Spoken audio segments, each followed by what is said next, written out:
to another class with the dance floor activist Matthew Black. I'm going to be teaching a Pilates class today. In this class we're looking to have a good general body workout which should last about 20 minutes and hopefully by the end you'll feel mobilised and energised. So coming to stand, feet hip width apart, relax the knees and start growing throughout the spine, tall, with engagement in your stomach area. Let's bring the knee into the chest and give ourselves a hug. See where our balance is today or this evening. Oh, and then start to draw a figure of 8 with the knee. So you're drawing around and around, up and down, feeling into your knee, feeling into the joint in your hip, whoop, and your balance. And then coming to pull the other knee into your chest. And if this has worked properly, this should be your left knee. You're pulling it to the chest now. And then drawing your knee round into a figure of 8. Here we are. Lovely, and coming to rest, both feet hip width apart. I'd like you to stand at the top of the mat with the feet hip width apart and then step the feet wider than your hips, maybe all the way to the outside of the mat. Then take the left leg back, so your right leg's forward and the left leg back. Notice I've made quite a long gait. Now my back heel is down onto the floor and I'm going to stretch both legs, sit up really tall, bring the hips to face the front of the room and lean forward. So leaning my chest forward with my flat back, feeling the stretch in the back of the right leg. Lovely, then relaxing, bending the left knee, releasing the back heel away from the floor. Use your arms to balance if you need to and dip that back knee down and then straighten both legs up. Dip that back knee down and straighten both legs up. Now this time, let's take the hands out in front and pull the left arm back as you dip the knee and come back to face the front of the room. So dipping the left knee back, taking the left arm back. Now it's important here to make sure that this front knee doesn't come forward of your toes, or even better, forward of your ankle. So you're rotating and drawing back up and hopefully begin to feel a bit of warmth in your leg muscles, particularly this left quadricep muscle. Now we're going to do one more and then really making sure the tailbone's tucked under. Draw some big circles with the arms. Breathing in as you open, breathing in as you come back. Now one more and coming to stand back at the top of the mat. Let's take the other leg back. So first of all, the heel down on the floor. Try and take the gait as confident as possible and straightening both legs, taking the hips to face the front of the room, the spine long and bringing your weight forward. Oh, I'm tight here in the back of the left hamstring. Oy, oy, oy. And releasing, coming to bend that front leg, release the back heel, dip the knee down and come back up to straighten the legs. So really engaging the muscles of the legs, making sure this front knee doesn't come too far forward. Sometimes in class what I'll do is physically hold someone's knee from popping forward of the ankle, and you find that you really engage the bending legs, the muscles in those quadriceps much more than you do if you allow your movement to come too far forward. Now we're going to take both arms out and draw the right arm back. Oh, as you bend the knee, it's a real balance challenge as well, especially as you're losing your gauge from your focus point. Let's do another 4 of those. If you want a breathing pattern, you can breathe out as you dip. Breathe in as you come back up. Try and keep the knees facing in the same alignment as the toes. I think we've got one more. And then taking the arms in big circles, engaging the bottom muscles. Tucking the tailbone under and coming back to stand at the top of the mat. And then give yourself a shake. Well done, everyone. Now, we're going to stand all the way to the back of the mat now. Take a roll down onto the knees. Now, we're going to relax the knees, tuck the tailbone under, and have a little pause once we get down. You can walk your hands down your legs if that makes things more comfortable. And then trying to relax the neck and the shoulders, and allowing the weight of gravity to pull on your neck muscles, and your back muscles and your lower back muscles, and give yourself a shake. See if you can make sure your neck and your shoulder muscles are completely released, and then coming out to all fours. Now from here, drawing the shoulders around the wrists, warming up into those wrists, coming one way and then the other. Now we're looking to have a long back of the neck rather than this. Really thinking about the length across the back of the neck. And then drawing the right arm forward and the left leg back, spreading the fingers, so as you take one hand off the floor, you've got a good base. And then relaxing, let's do that on the other side, left arm and right leg. Lovely, another few of those. Inhaling as we extend. Exhaling as we relax.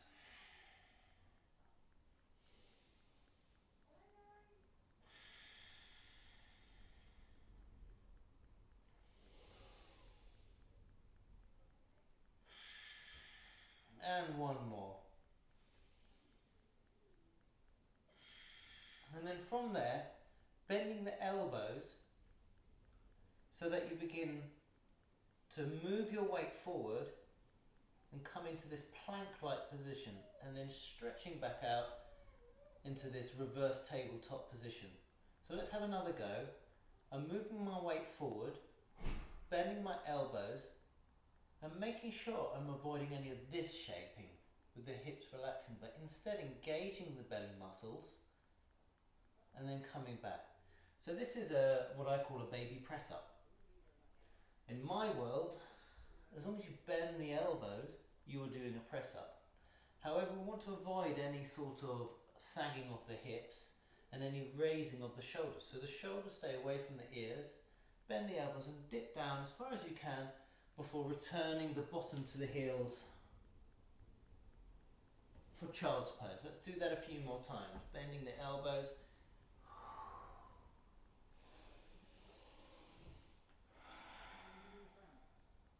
And then stretching the back. Now if you want a breathing pattern, you can inhale as you come up, exhale as you rest down, inhale as you come up, exhale as you rest down. Now I'm going all the way down in the press up, but you don't need to.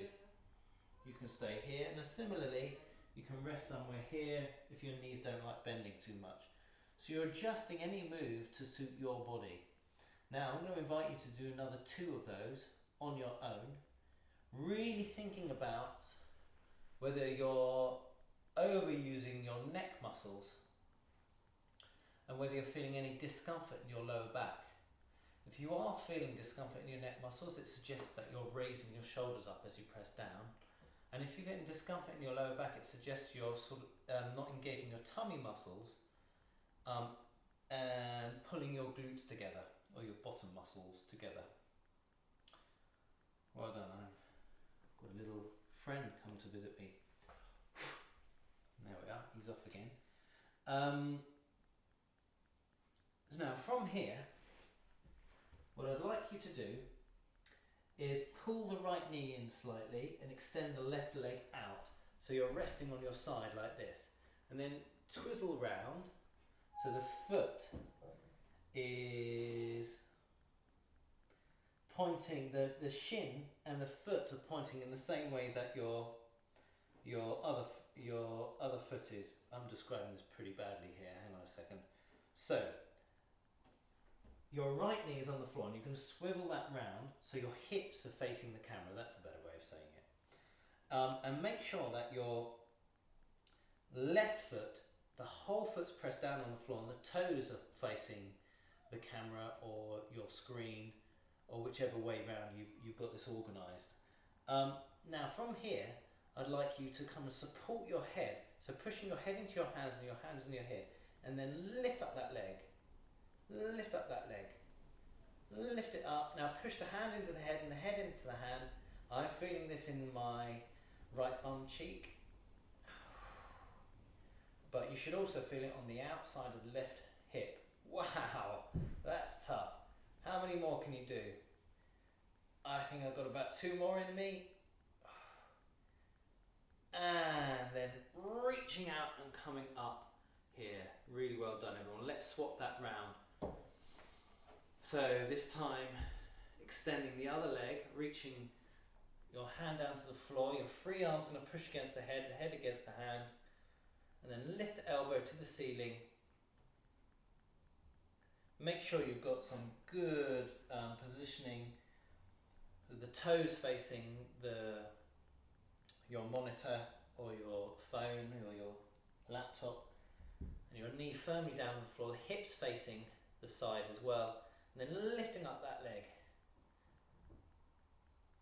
Oi. And it's good to note whether it's harder on this side. I think I've got a little bit less mobility this side, but it's not feeling so crampy in my bum cheek. I spoke too soon. There it is. Whoo, that's a tough move. I haven't done that in a while in class. Oh, pressing your foot down into the floor and reaching up. Really amazing, well done. Whilst we're here, we might as well do a few leg exercises.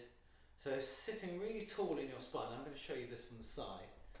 You're going to reach back with your spine, so your whole spine is straight, and then come back. Let's add an arm movement in to make it a little easier with the counterbalancing, and somewhat sort of balletic and beautiful.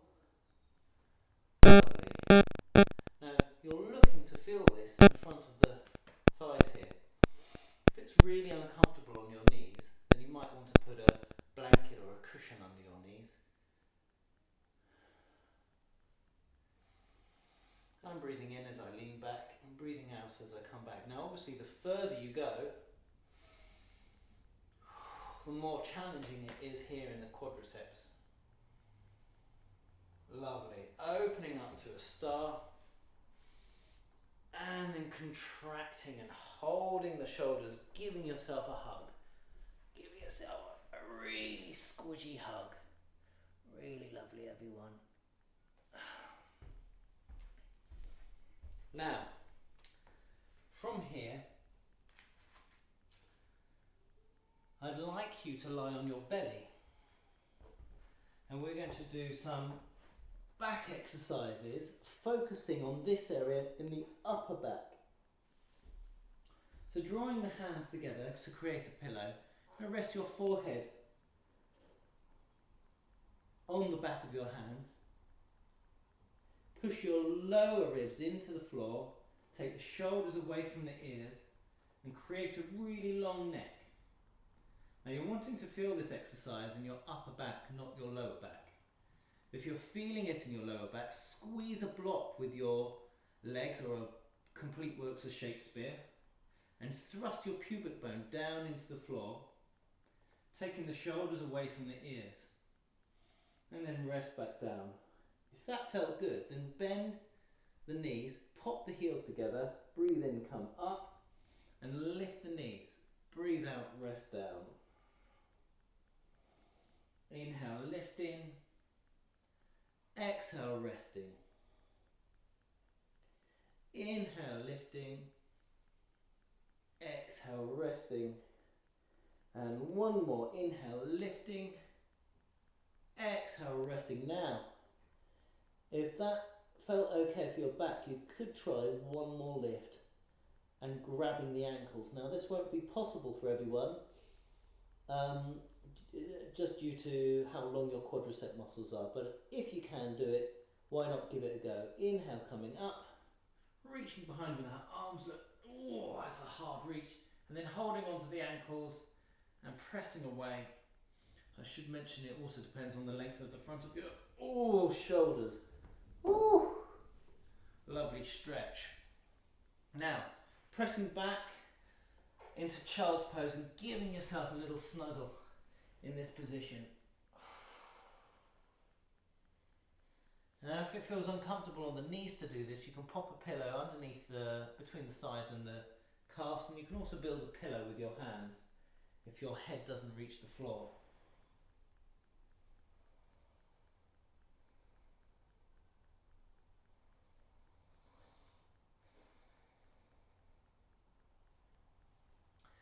And then coming to sit on your bottom.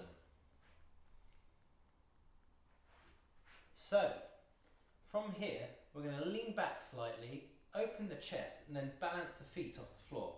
Now this may be enough for some people. However, if you're feeling strong, instead of holding the backs of the leg, hold the feet. I'm going to show you from the side. So my tailbone's tucked in slightly and my stomach's engaged. I'm holding the feet. Then from here, I'd like you to straighten your right leg and relax. Then straighten your left leg and relax. Now I may have lost some of you now, because as soon as you straighten your legs, of course your balance tips back. Now coming back to hold the backs of the thighs, you're going to straighten the right leg and straighten the left leg. Then if you can, straighten both legs. Can you do that again, holding the feet? Straighten the right leg, whoop, nearly went. Straighten the left leg and straighten both legs. I can hear my knees crunching away here. And then if you release the arms, shoulders away from the ears, can you do that without the arms? Now you should stay at the version that feels good for your body. Straighten the right leg, straighten the left leg, and straighten both legs. Well done. Coming to rest the feet on the floor, taking the arms behind us. I'd like you to lift your bottom off the floor, and again let's straighten the right leg, straighten the left leg. Now we can't straighten both legs this time.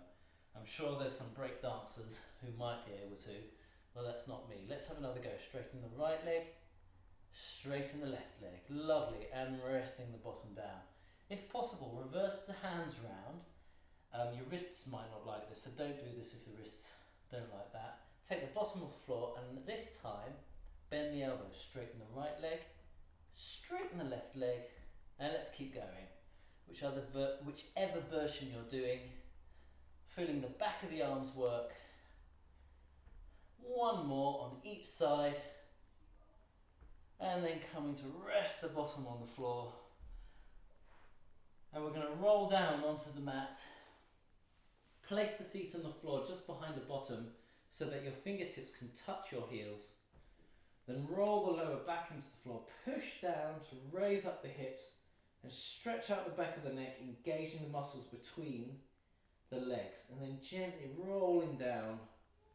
Then let's see if we can do that with the leg kicks, taking the right leg in the air, pushing down to raise up, and then relaxing down.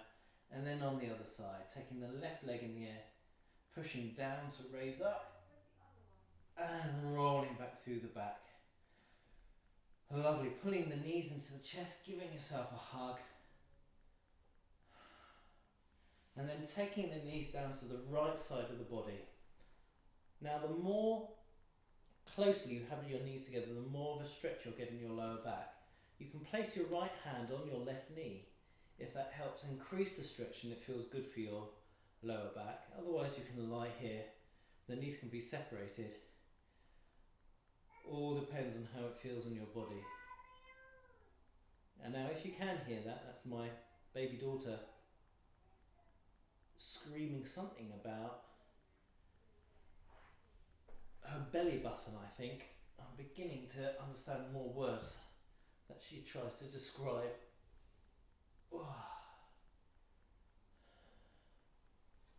She's recently discovered that her belly button is quite fun to tickle.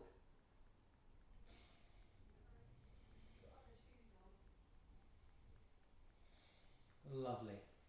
Now bringing the knees into the chest, giving yourself a hug, and then I'd like you to invite you to roll up to sitting. Sitting really tall. Sit on a pillow if that helps. allow you to create a long spine, taking the hands out, sitting with a tall neck and taking the right ear up to the ceiling. And then gazing down at your left hand. And then taking the left ear to the ceiling and gazing down at your left hand. Coming to hug yourself one way. I've got my right arm under my left ear and then opening up and then folding around the other way. Giving yourself a hug. See how far you can get your hands around your shoulder blades. And well done. Thank you so much for joining me for a mini Pilates class. I really look forward to getting back into a room with you all to be live. Thank you for your messages on Ko-Fi. I really appreciate getting them. It's a very strange thing to talk to a camera with no one behind it. I imagine that I'd be really at peace behind, in front of the camera, being that I am a trained actor. As it happens, I'm comfortable doing it, but the joy is always in being with people and watching people progress, develop, and move and enjoy each other's company. And so this isn't quite the same, but it's a good offering for the situation that we will find ourselves in. And I hope if you are working hard in a frontline service that your health is well, and not just your physical health, which is what I usually worry about, but or I qualify to worry about, but also your mental health, which although I'm not qualified to worry about, is one of the purposes for me of doing fitness classes. Anyway, I hope that this class in a little way helps towards that, and as I say, I'm really thinking about you and yours. Have a really great day, evening or night.